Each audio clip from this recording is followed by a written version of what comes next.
Yo, what's up, everyone? It's your boy CrispPurpose back at it again with another Gems of War Attack Team Guild Wars video for you guys. Now, in this one, we're going to be taking a look at all the attack teams that I have developed for the upcoming Guild Wars on Thursday for the Kingdom of Divinion Fields. That is the attack restriction, and we're going to be taking a look at about 4 teams for that. So, let's take a look at this first team.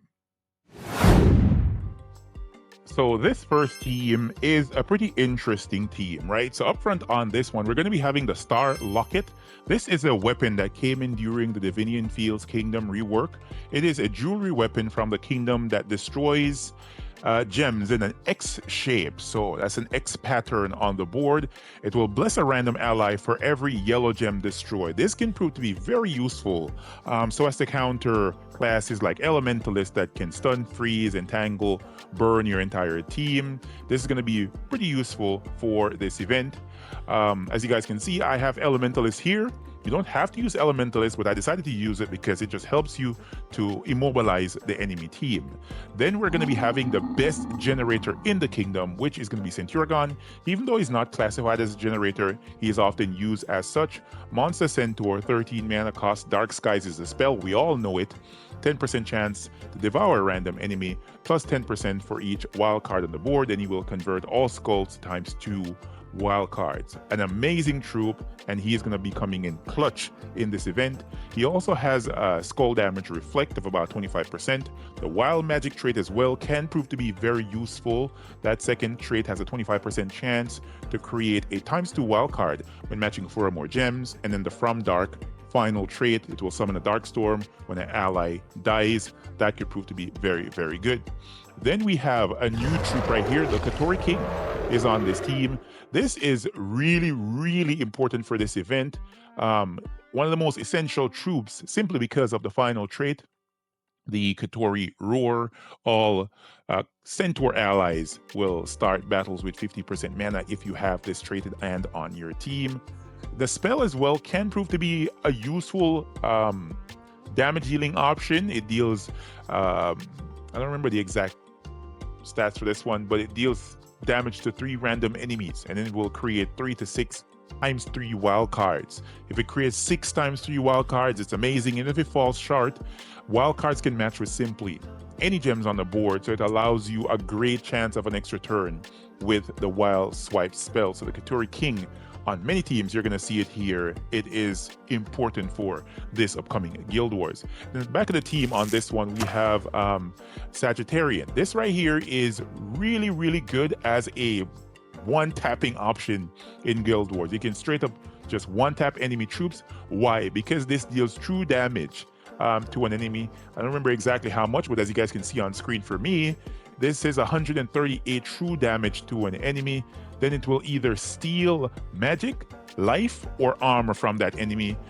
So yeah, this could straight up one tap. I'm going to be playing 3 trophy battles here to showcase this. The Sagittarian troop also has the Song of Light, a light storm at the start of battle, and the Celestial Arrow final trait. It gains 2 magic when matching yellow gems. So that's going to be really, really good for the entire team, but for itself as well. And the Katori King, it's going to buff up them a lot. So if you see a lot of yellow gem matches, take them as fast as you can with the Sagittarian on this team. Of course, there are other damage dealers in the kingdom, but we will go through them as I go through these teams. As I said before, there are 4 teams here. Let's take a look at the banner on this one. The banner here is the Bear banner from the Urskaya Kingdom. This is a +2 on brown, +1 on red. Then we're minusing purple. You can probably switch this around and minus a different color. I'm going with this because I want to get my Centurion fast, spell already really, really fast, and then I just go through it and kill off the enemy troops.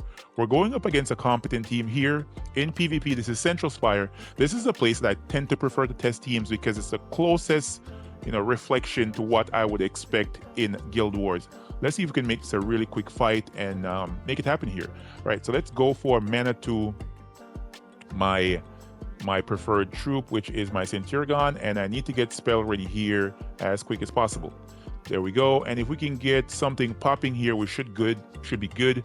There we go, we are spell ready. As you can see, the Elementalist is allowing us to just entangle enemy troops. Now, you want to kill out the most dangerous troop on the enemy team. which is going to be that right there. You kill that, and as soon as possible, go for the cleanse. If you don't see it, you want to go for that cleanse. If I go here, this is an X shape. So if I go here, all right, let's take the skull first off. That's going to be pretty good. And all right, let's match. No, let's not match that. Let's go for the cleanse. So we want to target down the cleanse here. If I target here, I should get a full cleanse, because if we, let me see. How about targeting? Man, I want to hit the area where I can get, I'm going to get 3 yellow here if I target this area. So that's going to be 1 right there, 1 right there, and then 1 right here.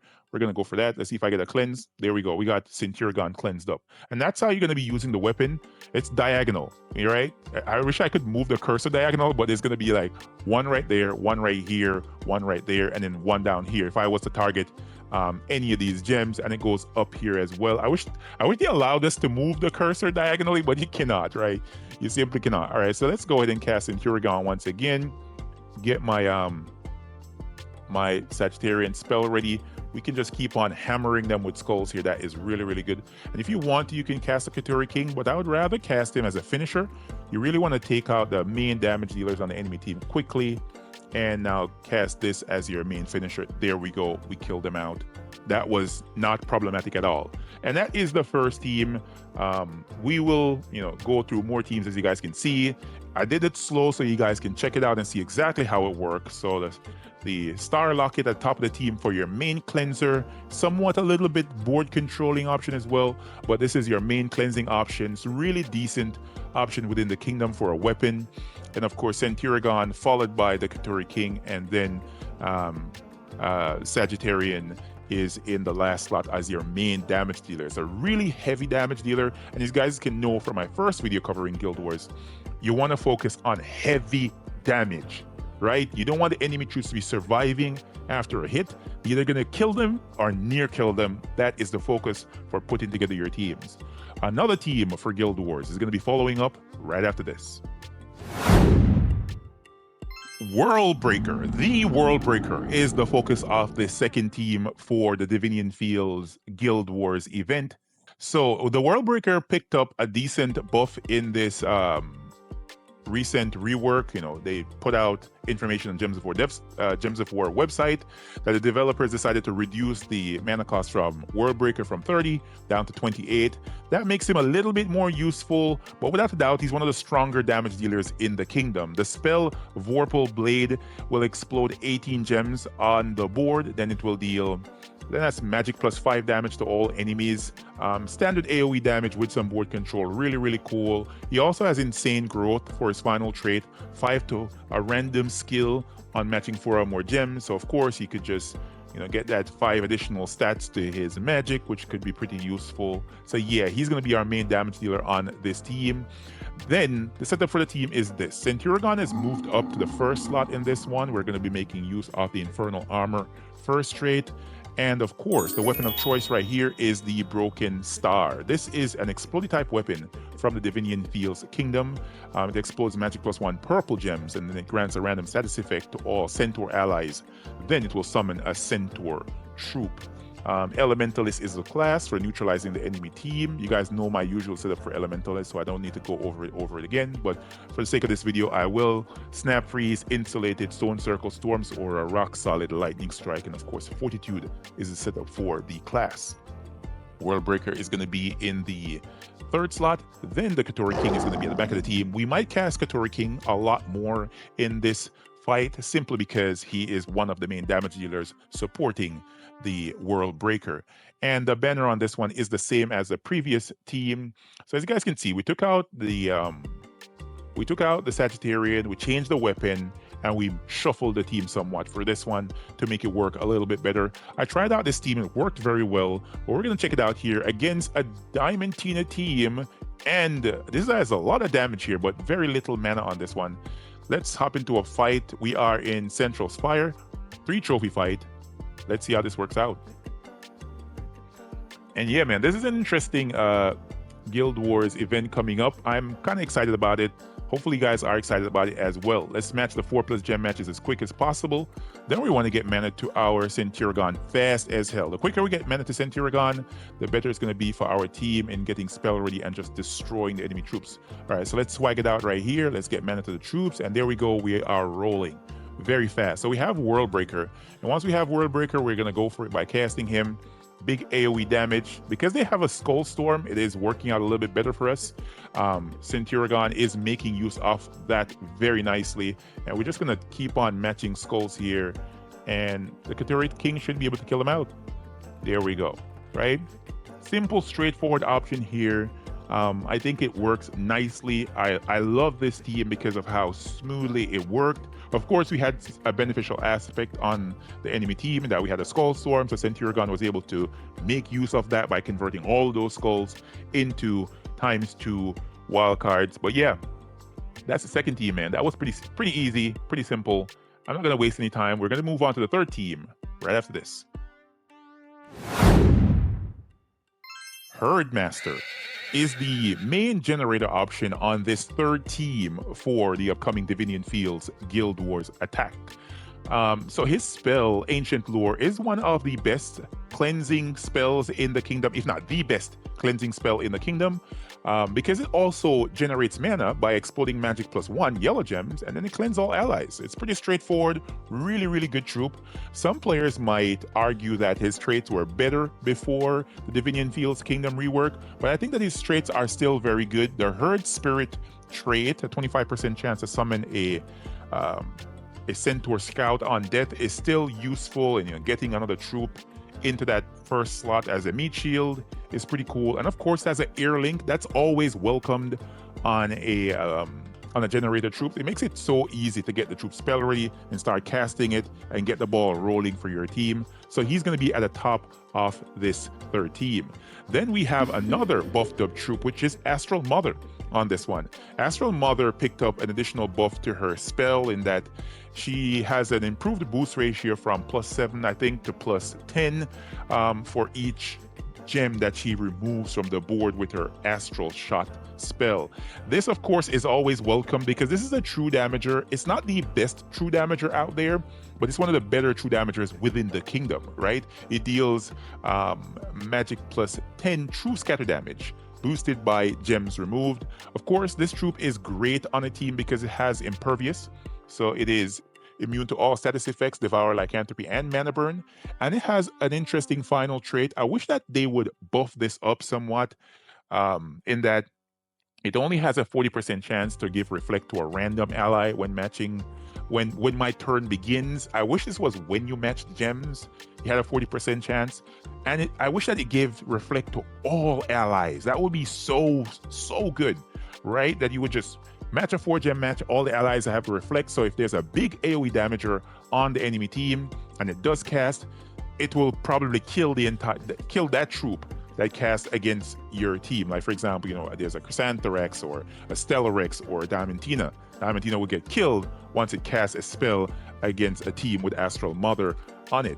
So yeah, she's on the team as our main damager here. For some reason, my game is moving hella slow. What the hell is up with this? And then we have, for the hero, we're using the Wild Hunter weapon. This is a Divinion Fields weapon as well, because of course that is the restriction. The weapon is procured from the Wild Court faction. I think this is a faction weapon.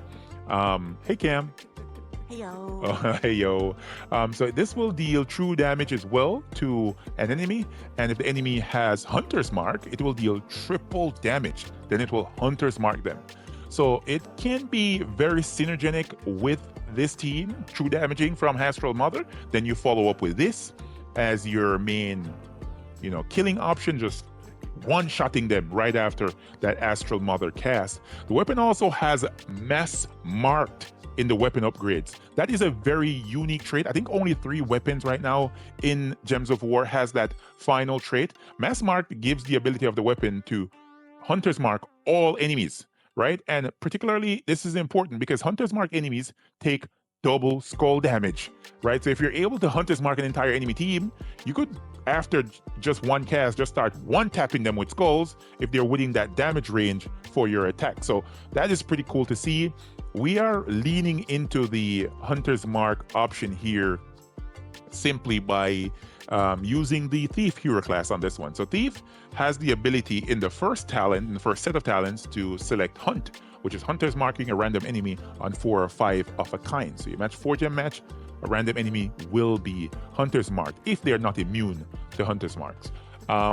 The class also has a 50% mana start with fast in the talents, and it gains attack for itself. I have a number of different resummons set on this class as well. So I have the Shadow's Call. I also have Dust Aura, Stealthy.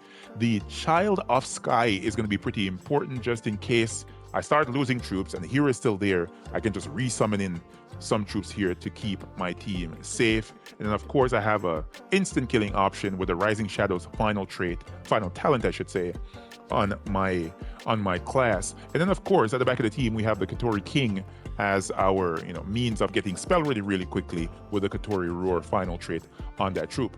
The banner on this team, banner here is the Umbral banner from the Umbral Nexus faction. This is a +2 on purple, +1 on yellow. They were minusing brown because obviously no troops on the team use brown mana. So hopefully this works out very smoothly for us. We're going up against a powerhouse team of the Obsidian Lebram, then Zul'Gott, and of course Immortal Ossifer, not fully traded, that kind of sucks, and Rotamon. Okay, let's hop into a fight, man. This is PvP Central Spire testing out this Divinion Fields attack team. So of course, your first assignment on this one, get mana to your Herdmaster. And let's see if we can make it pop right here. There we go, we have Herdmaster spell ready. And once you cast him, he's gonna cleanse your team. And there you go, you're off to the races just like that. So your first assignment now, after getting Herdmaster spell ready, is to remove whichever gems you see that could possibly give you alignment. And if it doesn't give you alignment, the most numerous of all the gems. So I think brown right here is a good color to counter. And you want to pay attention to where you're removing these gems, because you could end up just stacking up the enemy troops here and they have alignment and just wreck you, right? So let's take away red maybe. There we go. And we have Herdmaster spell ready again. And let's get rid of someone on the enemy team here. So I think the most powerful option over there is of course Zul'Gott. Let's kill him. And there we go. We have all the enemy troops, Hunter's marked, right? So we don't have much gems on the board here. And so we only have 5 yellow. So let's explode some gems. And there we go. We smacked them. Very good. And there we go. We can kill one more. And can we get one more skull here? And then we'll be done. No, we do not. All right, let's see if we can move the board around. Let's give them a skull. They're going to take a skull. And now can we get some explosion? One more skull will kill them, but we're just not getting the alignment. One more skull, one more skull. There we go. There we go. And quick work, right? If indeed the skulls aligned at the start, that would have been a really fast kill for the enemy team. But yeah, that is the third team right there. It is a weird composition, but it works. You guys saw it works. If you don't want to use, what do you call it again? If you don't want to use the class here of Thief, you can possibly switch on and use your Elementalist. I don't want to make it seem as if Thief is the only option here. There are a number of different options for classes. The best, of course, is going to be Elementalist. You can go down the route of Titan or Geomancer or maybe Frost Mage, right? Those are really good. Or even, classes like Archer if you see it fit. But I decided to showcase it with Thief. Use whatever you want to and make your adjustments as you see fit. All right, so the fourth team, the final team, is going to be following up right after this. So this is the fourth and final team for the upcoming Divinion Fields Guild Wars attack teams. Hippolyta is going to be at the front of this team. This is a Centaur troop. In fact, this is a journey troop from Divinion Fields that is actually decent when it comes on to the traits, right? It's a notch above the rest. Why? Because it's one of those journey troops that has the Hunter's marking enemies, which is the Eagle Eye. It places Hunter's mark on enemies when doing skull damage. And then it has armor piercing. It's a 50% chance to ignore armor with skull damage, which is true skull damage. One of the few troops in the game that's able to do this, right? It's not 100% chance like the Lord of Slaughter, but it is a 50% chance. Half the time, you'll smack him dead with this troop right here. Of course, Hunter's Mark enemies already take double skull damage, and then you're just dealing direct to their HP.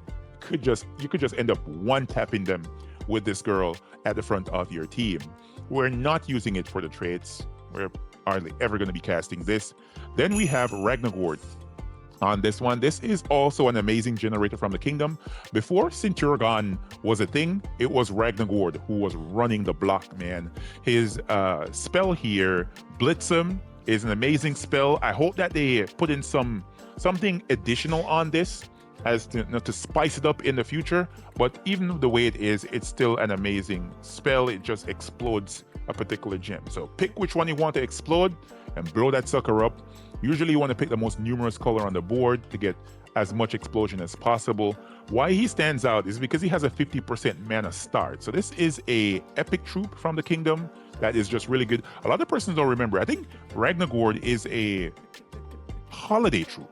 In fact, one of the Christmas ones. It's a deer, right? So he is really, really cool to have on the team. I wish he had a link though, make him a little bit better, but nonetheless, I'll take it. He's on this team as an option for you. And then in the third slot, the hero is going to be a damage dealer on this team, a big damage dealer. The Decaying Orb is a good weapon from this kingdom. It's not perfect because I think that it has like a certain amount of slowdown when you cast. Like there's so many things that trigger on the weapon that when you cast it, it's like in slow mo. Like it does this, then it does that, then it does that. It's kind of crazy, right? But it converts all red gems to cursed gems. Cursed gems are brown gems that when you match them, explode them, or destroy them, they will curse a random enemy troop. It also converts purple gems to doom skulls, and it jumbles the enemy team. So pretty useful here. It also has chaotic reaching, rusty, draining, and plagued in the weapon upgrades. The class of choice, of course, is Elementalist because we're putting skulls on the board here, so we don't want the enemy team to use those skulls against us. We want to use them against them at all times so as to crush them into dust, right? And then at the back of the team, we have the Stargazer on this one. This is an empowered troop from the kingdom. I think the Divinion Fields kingdom has 2 empowered troops. I don't remember the other one right now, but Stargazer is going to be blessing with her spell. Blessing, not necessarily blessing, but she's just giving attack to an ally, whichever I pick. And I think I'm going to pick the first ally to give attack to. It's a huge amount of attack. It's a full magic of attack, and it's boosted by the gems that we remove. So you might want to, see where the gems are when you trigger them for removal, and then just go from there. See how the team works. So the banner on this one, the banner here is once again the bear banner from the Urskaya Kingdom. So +2 on brown, +1 on red. They're minusing purple. Only Stargazer uses purple mana. And yeah, she's empowered. So we are doing a 3 trophy battle once again in Divinion Fields. And yeah, let's go. Let's go. Let's see how it works out. And of course, you see the board, you know what time it is to get mana to Ragnagord. So there we go. We got an explosion, nice little explosion. And the enemy troop is not immune to Hunter's Mark here. So I think this might straight up kill him. If it doesn't, I think it's because he has skull damage reduction. So let's whack him. Didn't kill him. But nonetheless, we want to get mana to Ragnagord. And now let's Ragnagord, where are you, sir? Can we explode? Let's explode brown here, since brown is the most numerous color on the board. We got spell ready once again. So do we have purple alignment? No, we do not. All right, let's take some gems off the board, give more attack to my Hippolyta. And then now let's go for an explosion again from Ragnagord. We're going to target down green right here. Big explosion from him. Come on, man. We need that purple. There we go. We got it. And now we can just whack him. This should be really fast. Yeah. That was swift. That was really, really cool. It took some time to get things ready, but as you guys can see, it did the job very, very nicely. That's 1, 2, 3. They're down for the count with that 4, baby. Yeah, man. So that is the final team. Hippolyta at the top, followed by Ragnagord, followed by the Decaying Orb, and then Stargazer as your empowered option. Of course, you can rotate all of these teams as how you see fit. I'm definitely going to be dropping every single team code in the description for you guys, so you can check it out, try out the teams, make sure you're familiar with these teams, and then you run them down in Guild Wars, baby. Defense and attack. I might put out another defensive team video if I see more persons commenting on this video wanting a defensive team video for the upcoming Guild Wars. I'll take a look at it. But yeah, attack is where it's at for this one. Hopefully, guys and gals found this helpful and informative. If you did, remember to smash the like button, comment to let me know what you guys think, and I'll catch y'all next one. Peace.